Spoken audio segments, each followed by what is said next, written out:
안녕하세요. 스포츠 분석하는 픽스영입니다. 오늘은 3월 25일 국내 농구 3경기 프리뷰 시작하겠습니다. 첫 번째 경기는 KBL 전주 KCC 대 고양 오리온 경기입니다. 전주 KCC는 신락 같은 확률로 6강을 노리고 있지만 남은 경기에서 전승을 거둬도 오리온과 가스공사가 2승씩만 거두면 탈락이 확정되는 어려운 상황입니다. 최근 이정현과 송교창 등 스코어러들이 제 역할을 하지 못하고 있어 올라갈 수 있는 기회가 충분했지만 경기력 난조로 연패를 당하고 있는 중입니다.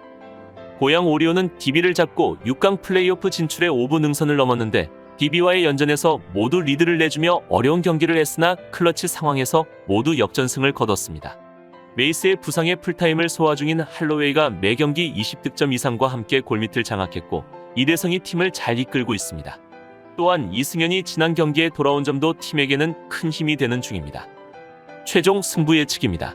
전주 KCC는 지난 서울 SK전에서 87대 66으로 패배하면서 3연패 늪에 빠지게 되었는데 가스공사에게는 28점 차, 그리고 SK 상대로는 21점 차로 패하며 심각한 경기력을 보이고 있습니다.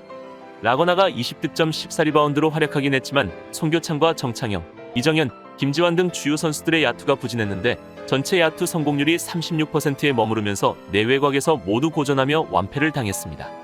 그리고 가드진에서의 생산력도 급격히 떨어지는 경기력을 보여주고 있는데 이정현이 턴오버 6개를 기록하면서 중심을 잡아주지 못하고 있는 상황입니다. 송교창이 복귀했지만 컨디션이 온전치 않아 큰 도움이 되지 못하고 있으며 김지환 역시 마찬가지입니다. 고양 오리온 상대로 투맨 매치업에서 고전할 것으로 예상되는데 이대성의 폭발력 있는 돌파와 득점력을 쫓아가기 힘들 것입니다. 이에 맞서는 고양 오리온은 지난 원주 DB와의 연전에서 모두 승리를 챙겼는데 두 경기 모두 계속 끌려가다가 4쿼터 놀라운 집중력을 발휘하며 역전승했다는 공통점이 있습니다. 스틸 7개를 가져가며 중요한 상황에서 분위기 반전에 성공한 오리온이었고 할로웨이가 20득점 14리바운드를 비롯해 주전 라인업이 모두 두 자릿수 득점을 올렸습니다. 4쿼터에만 플러스 12점의 마진을 기록한 오리온은 할로웨이와 이대성의 활약이 특히 좋았는데 이들이 내 외곽에서 중심을 잡아주고 있다는 점이 매우 긍정적인 부분입니다.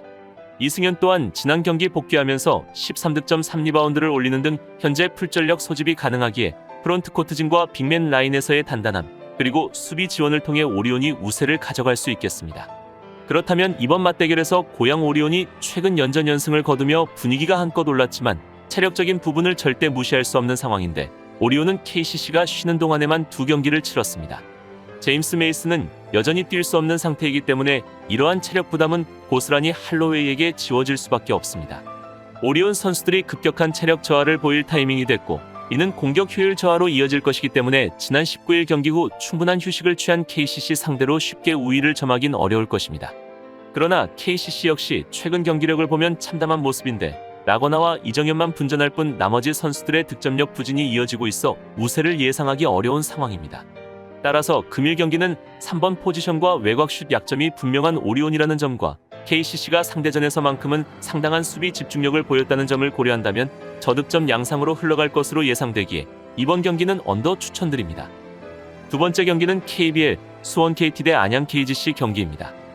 수원 KT는 서울 삼성전 승리로 4연승을 기록했는데 양홍석과 김영환 등 포워드 듀오가 30점 이상을 합작하며 좋은 슛 감각을 보였고 허훈이 어시스트 9개를 기록했으며 마이어스와 라렌 등 외인 듀오도 수비에서 충분히 역할을 하고 있습니다. 지난 SK전이 상대의 코로나 이슈로 취소됐기에 체력적으로도 충분히 쉬고 나서는 일정입니다.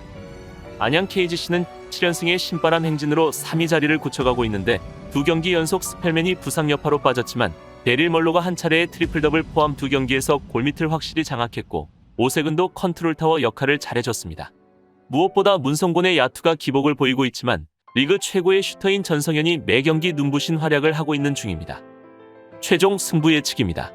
수원 KT는 지난 서울 삼성전에서 98대 83으로 승리하면서 4연승을 달성했습니다.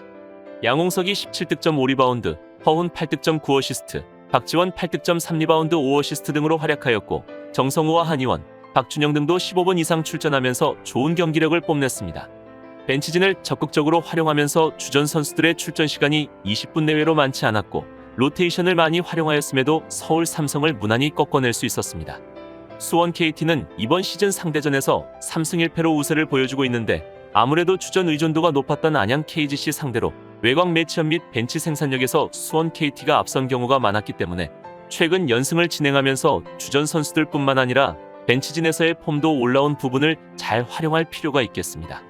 이에 맞서는 안양 KGC는 지난 서울 삼성전을 승리하면서 현재 7연승을 기록 중입니다. 오세근이 15득점 9리바운드를 기록하였고 멀로 14득점 9리바운드, 전성현 16득점을 기록하며 주전 라인업에서 중심을 잡아주었고 벤치진에서도 고른 득점력을 보여준 것이 주요했습니다. 그러나 스펠맨이 결장이 길어지고 있고 변준영과 양희종 등 주요 선수들의 야투 흐름이 좋지 않다는 점이 가장 골칫거리이기 때문에 전성현과 오세근의 내외곽 활약에 의존하였던 부분이 수원 KT 상대로는 약점으로 드러날 가능성이 높아 보입니다. 또한 멀로가 리바운드와 패스에서 뛰어난 활약을 보여준 용병이지만 수원 KT 빅맨 라인 상대로는 리바운드 획득이 어려울 수 있어 보입니다. 그렇다면 이번 맞대결에서는 양팀 모두 경기력은 엄청난 모습인데 수원 KT는 리그 재개 이후 77경기에서 6승 1패를 기록했고 안양 KGC는 7연승을 내달리고 있습니다. 두 팀 모두 상승세 중이긴 하지만 분위기는 사뭇 다른데 KT는 라렌과 마이어스 모두 활용할 수 있는 부분이 있고 KGC는 스펠맨이 결장 중입니다. 물론 스펠맨은 이번 경기에서 복귀할 예정이라 하지만 23일 첫 훈련을 시작한 만큼 경기 감각과 컨디션은 많이 떨어져 있을 수 있다고 보입니다. 또한 KT가 직전 경기 취소 덕에 홈에서 나흘간 휴식을 취했다는 점이 중요한데 KGC는 선발 선수들의 체력을 갈아 넣으며 승리하고 있어 타이트한 스케줄은 체력적으로 불리할 수밖에 없을 것입니다. 그간 KGC가 로테이션 폭이 넓은 KT를 만나면 약한 면모를 보여왔던 이유이기도 합니다.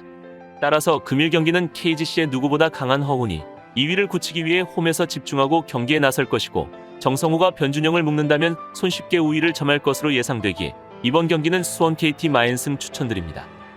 여기서 잠깐 스포츠 분석하는 픽스영입니다. 매일 새로운 리뷰 업데이트 예정이오니 구독과 좋아요, 알람 설정 부탁드려요. 세 번째 경기는 WKBL 삼성생명 대 하나원큐 경기입니다. 삼성생명은 이주연과 조수아의 결장, 그리고 윤예빈의 부상 여파 속에 우리은행에 완패했습니다.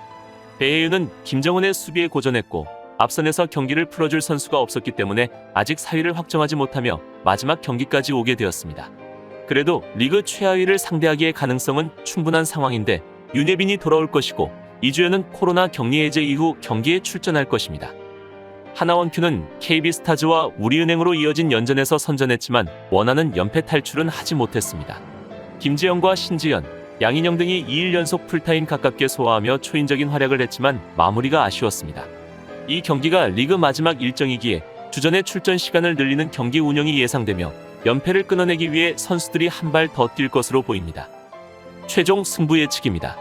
삼성생명은 전일 BNK가 승리하면서 BNK와 공동 4위를 기록하게 되었고 남은 두 경기에서 모두 승리해야 자력으로 플레이오프 티켓을 확보할 수 있어 자칫 오늘 경기에서 패배하면 봄 농구가 좌절될 수도 있는 상황입니다. 하지만 현재 삼성생명의 백코트가 완전히 붕괴된 상황인데 코로나로 인해서 다른 선수들은 둘째치고 이주연이 나오지 못하면서 공격 루트가 매우 뻑뻑한 모습입니다. 직전 우리은행전에서도 보았듯이 백코트의 무게감이 떨어지다 보니 배혜윤에게 공이 들어가지 않으면서 답답한 경기력을 보여주었습니다. 다행히 오늘은 윤예빈이 나올 수 있을 것으로 예상되어 이주연의 공백은 조금 덜 수도 있겠으나 윤예빈 또한 완벽한 몸 상태가 아니기에 불안한 상황입니다. 무엇보다 직전 우리은행전에서 3점 슛을 17개를 던졌지만 2개만을 메이드하면서 외곽에서의 집중력 또한 필요해 보이는 삼성생명입니다.